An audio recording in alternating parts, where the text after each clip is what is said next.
Muito bom. Vamos lá. São Tomás de Aquino, aqui a gente pode trazer. Eu vou começar pelos mais conhecidos e depois a gente pode citar aqui alguns, né? Os primeiros santos da América, Os primeiros santos da América. Santa Rosa de Lima, Santa- São Martinho de Lima.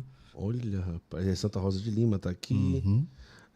São Vicente Ferrer. Vicente Ferrer, grande pregador espanhol. Uhum. Olha só, Também. que coisa. Alberto Magno. Esse o professor de Santo Tomás, Alberto Esse Magno. foi o professor de São Tomás. Alberto de Colônia. Né? Catarina de Sena. Catarina de Sena, o corpo dela está na nossa igreja, uma das nossas igrejas em Roma, na igreja da Minerva. Catarina de Sena, analfabeta, doutora da igreja.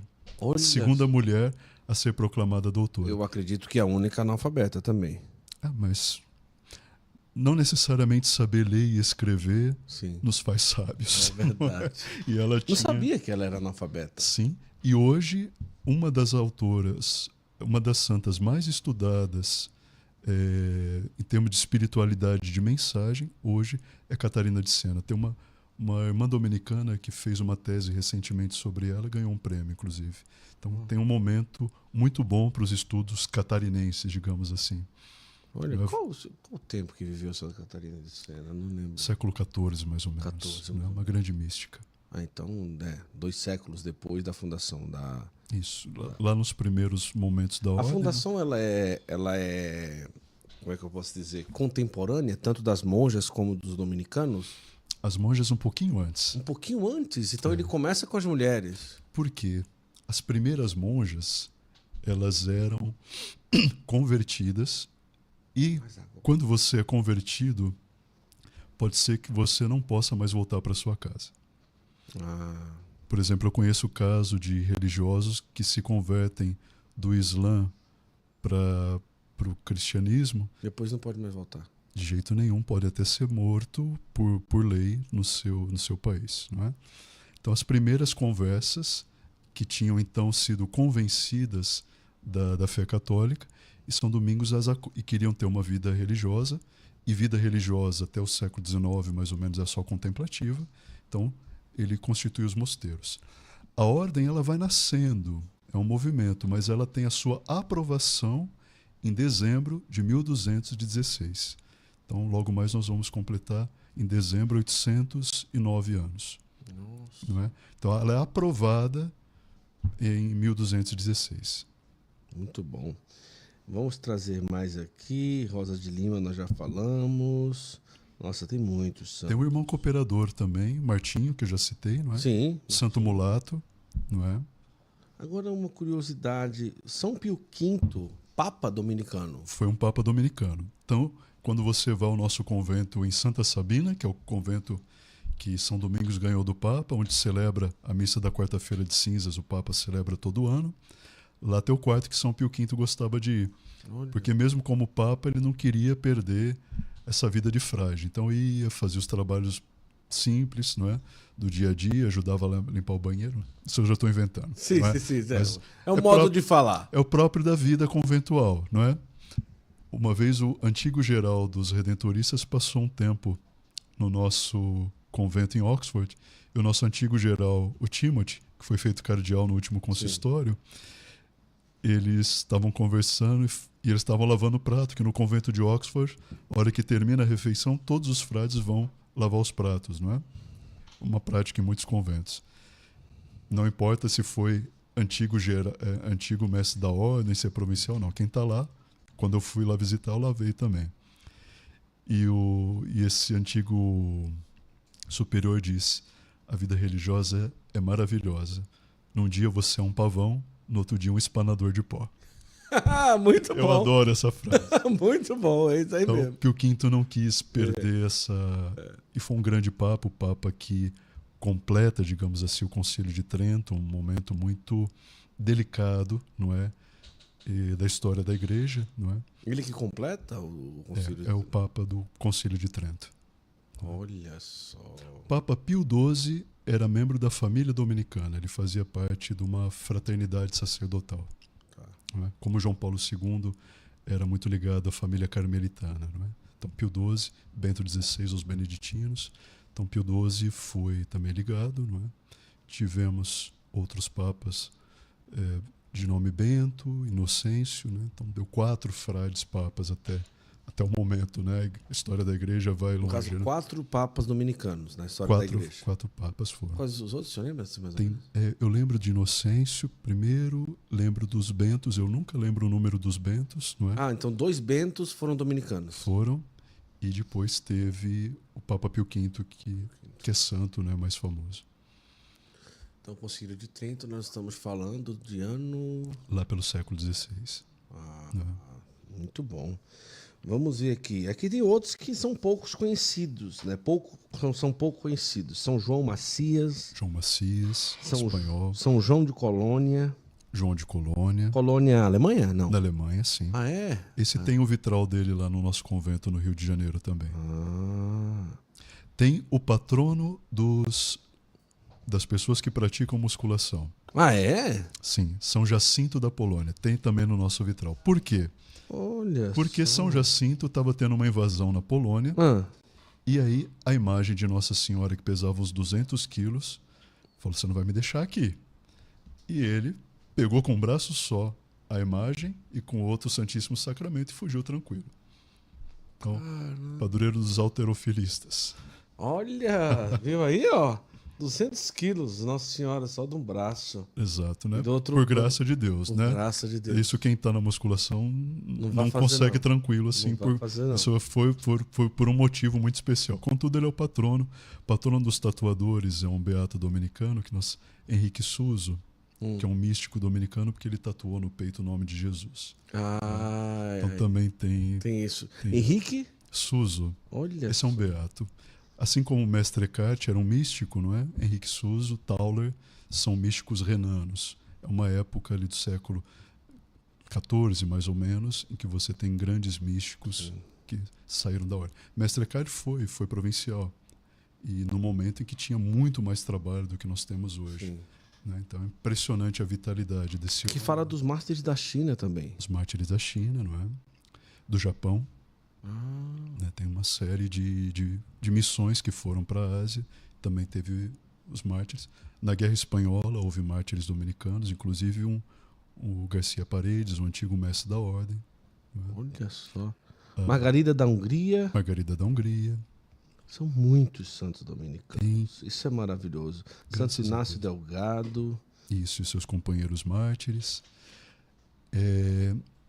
Quem sabe, para muitos não, o Papa Francisco fez uma canonização equipolente, ou seja, olha, deu uma canetada e resolveu, de uma grande figura do Concílio de Trento, que influenciou muito São Carlos Borromeu, que foi, agora santo, São Bartolomeu dos Mártires, arcebispo de Braga, em Portugal. São Bartolomeu dos Mártires, está aqui. Grande figura de santidade e de firmeza, né? Reforma do clero. A coisa mais famosa dele, todo mundo lá no Concílio de Trento, entre os bispos, os cardeais, e o que a gente vai reformar? O Colégio dos Cardeais, o eminentíssimo Colégio dos Cardeais, não precisa de reforma.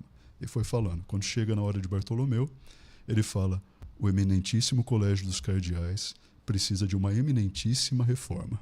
Olha! Né? Então, ele escreveu especulum, digamos, textos sobre como deve ser o bispo, a imagem do pastor, homem de pobreza.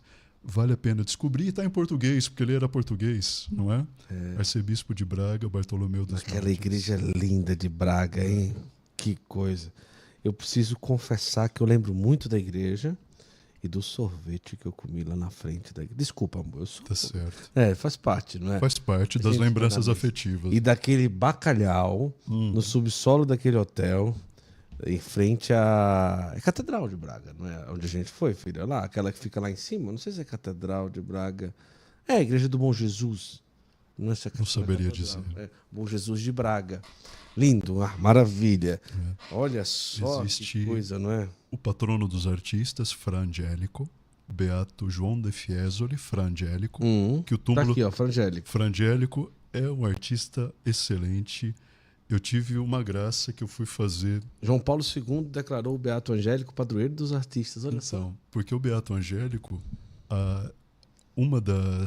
anunciações que ele pintou está no Museu do Prado, em Madrid. Quando eu fui eleito provincial, eu fui à Espanha para fazer o curso de provinciais, né? Aos mais jovens. Mas você passou nesse curso? Né? Não. É o nome de dizer, você é eleito, depois de uns meses, a Cúria chama, com todos os provinciais eleitos naquele ano, para dar uma orientação, não é, canônica. Todos os como provinciais funciona, dominicanos. eleitos naquele ano. Não é? E aí, no dia 25 de março, eu passei rapidamente, antes de voltar para o Brasil, estava na conexão de voo, no Museu do Prado, e lá Fra Angélico. Não é? Mas o túmulo de Fra Angélico está na Igreja da Minerva, em Roma.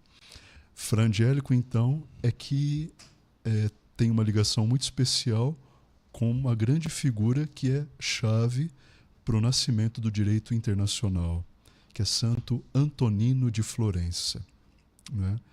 Então, para quem gosta de moral, de ética, de direito dos povos, direito internacional, vale a pena conhecer Antonino de Florença. E, é claro, quando há descoberta da América, patrono da província do Brasil não é canonizado, Frei Bartolomeu de las Casas, que é o grande defensor dos índios, foi bispo de Chiapas, um grande pastor e, como dominicano, um profundo conhecedor da teologia que ele utilizava em prol da sua pastoral. Conhecia muito Tomás de Aquino. Não é? Então, Bartolomeu de las Casas e os frades da escola de Salamanca, que eram aqueles que preparavam, inclusive, missionários, refletiam sobre a novidade do novo mundo, sobre a dignidade dos povos, a partir do convento dos dominicanos, da Universidade de Salamanca também. Olha só. Eu posso ter um bom orgulho de ser dominicano. Com certeza. Ao mesmo tempo, muita humildade, porque eu não sou nada disso, né? Mas a gente pode ter um bom orgulho, não é? Catarina de Riz. Catarina de Ritt, Inês de Montepulciano. Sim. Vamos ver aqui. Eu tinha uma aqui que eu queria trazer. Pedro de Verona. Pedro de Verona é o primeiro mártir dominicano. Foi um inquisidor. E há uma revolta e ele morre com uma machadada na cabeça. Eu tive a graça, o crânio dele está conservado em Milão, na igreja de Santo Eustorquio. Eu tive a graça de ter nas mãos o crânio do primeiro mártir dominicano. São Pedro de Verona. Agora, Martinho de Porres. De Porres ou de Lima. Ou de Lima. Melhor de Lima no Brasil, não é? Mas é aquele muito ligado ali aos pobres, é isso mesmo, não é? Martinho de Lima era filho de um espanhol, de um cavaleiro espanhol com uma escrava negra, então santo mulato, e ele era irmão cooperador e dentista e barbeiro. E toda a santidade dele se dá nessa simplicidade, no serviço às coisas Sim. mais humildes. Não é? Ele é canonizado por João 23. Agora, João 23, tá. É recente. Eu já tinha visto algumas coisas sobre Mas é São uma Martinho. história... Ele tem muita devoção na Irlanda, São Martinho. É uma figura muito querida para nós. Isso mostra que essa ordem de intelectuais, de doutores, ela tem espaço para simplicidade também. Sim. Não é? Agora, eu vejo algumas vezes assim ligações dos dominicanos com Santa Imelda, mas a Beata Imelda. Com Beata Imelda. Qual que é a ligação? Tem uma congregação, isso eu não saberia dizer muito claramente, mas tem uma congregação de irmãs dominicanas, que nós somos muito próximos, as irmãs dominicanas da Beata Imelda. Mas a Beata Imelda não tem nenhuma ligação com a família dominicana. Isso. Sabe que é uma coisa que eu precisaria estudar. As irmãs vão me puxar a orelha ouvindo isso. Vão puxar a orelha? Contudo, lá no convento do Rio tem o afresco da Beata Imelda, tem o vitral da Beata Imelda. Isso. Inclusive, um site que eu estou aqui se chama Dominicanas da Beata Imelda. Exato. Que são irmãs excelentes. Que a gente tem muito carinho por elas. Com certeza, eu acredito com a sua função de serviço. Vamos ver aqui, vamos ver. Vamos aqui ver, eu já aprendo agora. É uma jovem religiosa italiana, mais religiosa, sim, italiana, êxtase durante sua primeira comunhão e tudo isso aí a gente sabe, né? Capela de São Gismundo em Bolonha, o corpo está lá. Padre Giocondo a escolheu como protetora da congregação. Que era um frade dominicano, Giocondo Lorgna. Tá. Então ele que fundou. Exato. Ah, tá. Então ele escolheu Padre Giocondo, grande figura a de Beata pároco. Imelda como protetora da congregação, como modelo de amor à Eucaristia. Exatamente, elas são irmãs com grande amor à Eucaristia. Entendeu? Agora sim, agora entendi aqui. O Papa Pio X que proclamou a padroeira das crianças que fazem a primeira comunhão. A Beata Imelda. Que lindo! Olha que coisa. Desses santos mais antigos, como São Tomás de Aquino, o próprio São Domingos, quando se fala de relíquia, cada vez se torna mais raro, não é? E agora a ordem, digamos, tomou medidas para tornar mais ainda. Certo. Quem pode dar relíquia agora é só o postulador da ordem, que é aquele que fica em Roma. Você falou que tem vários santos. Quando eu vou a Roma, eu visito o postulador, que tem algumas causas que tocam a província do Brasil, como Dom Alano de Nodé, o bispo lá de Porto Nacional, que foi aberto o seu processo, não é? Bispo dominicano? Bispo dominicano francês, que fundou várias dioceses no Tocantins, não é? Ah, é? Alano de Nodé é uma figura de um homem extremamente... Era filho de condes da Bretanha e entra na ordem na província de Toulouse, que tinha missão no Brasil, vem ao Rio de Janeiro e com 34, 35 anos é nomeado bispo lá para lugar que não tinha ninguém, e a ordem tinha então responsabilidade sobre a evangelização naquela região desde a missão francesa. Então ele é um dos que tem aberto. E o que me dá alegria é ver em cima da mesa do postulador, né, do Frei Máximo, que tem 100 nomes da postulação da Ordem dos Pregadores. Nossa. 100 causas que devem ser acompanhadas. E consequentemente, coisa ligada à atualidade. Tipo assim, claro, aos tem anos... mais antigas. Isso, sim, tem mais E antigas. recente, Dom Alano morreu final dos anos 70, começo dos anos 80. Não é? Isso é bom, né? Isso é bom. Enche o coração de o coração. muita alegria.